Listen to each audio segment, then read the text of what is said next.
So I'm just thinking, I wonder if you've ever thought about how that competitive nature translates into your acting career. Oh, absolutely. Because you got to compete for parts, right? You got to compete, and one of the things about acting is that you just, when you first get in it, you can take it personally. You can say, hey, but I did the best job, and I believe that I'm the best for this role, and it just doesn't go your way. And part of the whole deal is just getting used to that. Mm-hmm. It's a tough gig. You get a lot of no's. You get like 20 no's before one yes a lot of times, and you can be discouraged.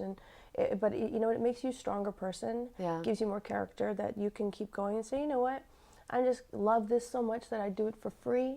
So I'm going to go out there and I'm going to, put myself up in front of all these strangers and give it all I have. And, your heart's pumping and you're scared like anything. But if you can get over it and you get better and better, it feels good. Well, it's performance. And sports are performance too. Exactly. And there is, I've read that you naturally relate to the strong physical roles. Yes. And obviously your athleticism, your competitive nature must help you in those roles. It helps me immensely. In fact, I'm usually cast for the more tough chicks, the assassins and the crazy girls with the Berettas. I've shot off a bazooka in a movie once, and I've got to do some really incredible things. I mean, I look back at my acting career and looking forward to what else I have. But I'm very active, and I want to stay active as long as I can, and as long as it's believable to the audience to play this. And I'd like to play Hunter Girl one day, but again, if it comes to a point where I feel somebody can play the character better than me, I'm more than able to give them that role. Mm-hmm. Yeah. Okay, well, tell me about your first big role. Weren't you a stand-in or a double, whatever they call it, for Demi Moore? Demi Moore, that's right. Oh, like what a gig that would have been. That's the thing. As soon as I got on set and they gave me this gorgeous room and everybody was treating me like gold, I'm like, okay, I got to be an actress now. Did you get to meet Demi? I didn't, but I met Robert De Niro and I met Sean Penn. Wow, which in my book is even better. Robert De Niro said hi. I went, oh, hi. Wow. So as a stand-in, yes. Does that mean you're actually doing stunt work? No, she was pregnant at the time, so there was a couple of scenes where she was scantily clad, and I played that role. Okay, well, let's talk about the scantily clad thing.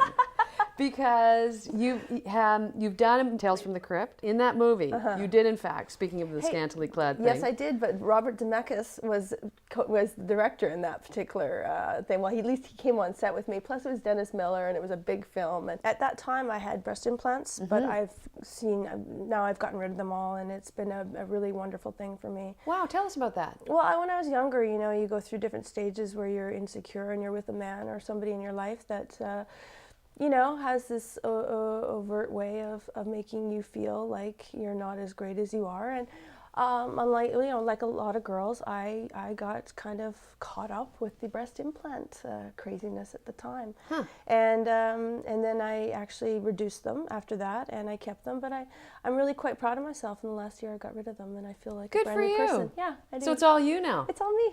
Well, you look pretty good to me. That's what everyone's saying. Why'd you have them in the first place? I don't know. They were just in, and you know what? Live and learn. Live and learn. They're like coloring your hair, doing whatever. You change all the time, and you know what? For my health and my state of being, I'm really proud of myself, and I'm glad I got rid of them. Well, I'm proud of you that you talk about it. Good for you. Thank you. All right. So you mentioned The Plate. Yes. This is a movie that you've recently done. This is a short that was done by Vancouver Film School. Is a very prominent school in Canada, actually. I know it. One of the graduating students, Dave Ranson, put together this amazing little script that he revised. I asked him 20 to 25 times, he said to me. Amazing script, funny, black comedy, War of the Roses meets American Beauty, two people, a married couple on their anniversary, trying to get through all the business to make up for the lack of, meaningful relationship. So it was just the two of us for a 22-minute film. I was in 14 scenes for 4 days. It was fun. It was different than most of the stuff you've done, hey? Very, very different. In fact, I've been hoping and praying for a role like this to come along. Now, the funny thing about how I got this role, 2 days before they're going to shoot, I get this mad call from my agent saying, "You've got to check out the script. This is a really happening, and it could really be great." I said, okay, I'll check it out, and I really liked it. I stayed up till 2 a.m. the day before the audition, got up and just nailed it. And I beat out like a dozen other girls. Everyone was thrown in there really quickly. And the actor I'm working with, David Lewis, is also an unbelievable actor, and we got to work together in the audition. And when I got the call, it was just hallelujah. You know, I'm really glad that I got to put my claws into something really meaty this time. Like, it's fun doing action stuff and shooting off guns and being the tough girl. Yeah. But I like the comedic aspect of my acting. Is this your first foray into that realm? Well, you know, I've used it. I had a TV show called Nightman where I did 5 episodes, and I was the bodyguard for the evil Mr. Keys, who was after Nightman. And I got to do a lot of fun, because, I mean, one thing, I'm a bodyguard. I'm a gorgeous bodyguard, blonde hair at the time, and I was this gorgeous blonde. But I had to do all this you know, funny comedic stuff, and I was always kind of, you know, playing games and all that. It was a lot of fun. Kim Coates was the actor, and he was a gas to work with. Right. Amazing. So I really like this one. This is bringing out another side to me that no one's ever seen before. Put it back! Oh, you wouldn't dare! Oh, stop it! I'm warning you. If you put that on the counter, it won't wash off. Well, it seems like you've got all these sides too. There are so many of them. And But now, don't we all? Well, I guess so, but I don't know that we get to make money from all of our sides. Because, you know, I like Did to I do tell these. you I made money? Oh, no. I did? Oh, my mistake.